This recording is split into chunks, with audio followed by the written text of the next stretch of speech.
ഇവിടെ ഒരു പാവപ്പെട്ട മനുഷ്യൻ കഴിക്കാൻ വരെ നിവർത്തില്ലാണ്ട് റോഡിൽ കിടന്ന് ആഹാരം എടുത്ത് കഴിക്കാനായിട്ട് പോകുന്നു. അപ്പോൾ കറക്റ്റ് സമയത്ത് തന്നെ മുകളിൽ നിന്ന് രണ്ട് കോടീശ്വരന്മാരായ അപ്പൂപ്പന്മാരെ ഇയാളെ കണ്ടിട്ട് അവരുടെ അടുത്തോട്ട് കയറി വരാൻ പറയുന്നു. ഇയാളൊന്നും മനസ്സിലാവാതെ അങ്ങോട്ടേക്ക് ചെല്ലുന്നു. അതിനുശേഷം ഇവർ അയാൾക്ക് ഒരു ലെറ്റർ കൊടുക്കുന്നു. എന്നിട്ട് അതിൽ പൈസ ഉണ്ട്, പക്ഷെ കറക്റ്റ് നീ 2 മണിക്ക് മാത്രമേ ഈ ലെറ്റർ ഓപ്പൺ ചെയ്യാവൂ എന്ന് പറയുന്നു. അങ്ങനെ ഇയാളും കയ്യിൽ കാശുള്ള ധൈര്യത്തിൽ ഒരു നല്ല ഹോട്ടലിൽ കയറി ഇഷ്ടമുള്ളതൊക്കെ ഓർഡർ ചെയ്ത് കഴിക്കുന്നു. അങ്ങനെ കറക്റ്റ് 2 മണിയാവുന്നു. അപ്പോൾ ഇയാൾ ആ ലെറ്റർ ഓപ്പൺ ചെയ്ത് നോക്കുന്നു. പക്ഷെ അതിൽ പൈസയ്ക്ക് പകരം 1 മില്യൺ പൗണ്ട്സിന്റെ ചെക്കായിരുന്നു ഉള്ളത്. ഇത് കണ്ട് ആ ഹോട്ടലിന്റെ ഓണർ വരെ വാ അടച്ചു പോവാണ്.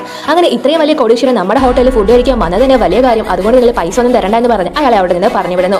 അങ്ങനെ ഇയാൾ തിരിച്ച് ആ കിളവന്മാരെ കാണാൻ വേണ്ടി വരുന്നു. പക്ഷെ അപ്പോഴത്തേക്കും ആ സെക്യൂരിറ്റി പറയും അവർ മാസത്തിൽ ഒരു തവണ മാത്രമേ ഇവിടെ വരുള്ളൂ. അങ്ങനെ വിഷമിച്ചിരിക്കുന്ന സമയത്ത് ആ ഒരു ലെറ്ററിനകത്ത് വേറൊരു എഴുത്തും കൂടെ കാണുന്നു. അതിലൊരു കാര്യവും എഴുതിയിട്ടുണ്ട്. 1 മാസത്തേക്ക് ഈ ചെക്ക് ഉപയോഗിച്ച് നിനക്ക് എന്ത് വേണമെങ്കിലും ചെയ്യാം. പക്ഷെ അത് കഴിഞ്ഞ് ഈ ചെക്ക് ഒരു പോറൽ പോലും ഇല്ലാതെ ഞങ്ങൾക്ക് തന്നെ തിരിച്ചു തരികയാണെങ്കിൽ നിങ്ങൾക്ക് എന്ത് ജോലിയാണോ വേണ്ടത് അത് ഞങ്ങൾ തരുമെന്ന് അതിൽ എഴുതിയിരിക്കുന്നു. പക്ഷെ കറക്റ്റ് സമയത്ത് തന്നെ കാറ്റടിച്ച് ഇവന്റെ കയ്യിലുണ്ടായിരുന്ന ആ ചെക്ക് പറന്നുപോയി വേറെ കുറെ പേപ്പറിനോടൊപ്പം ചേരുന്നു. ലാസ്റ്റ് എങ്ങനെയൊക്കെ ഇവന്റെ കയ്യിൽ തന്നെ ആ ഒരു ചെക്ക് കിട്ടും.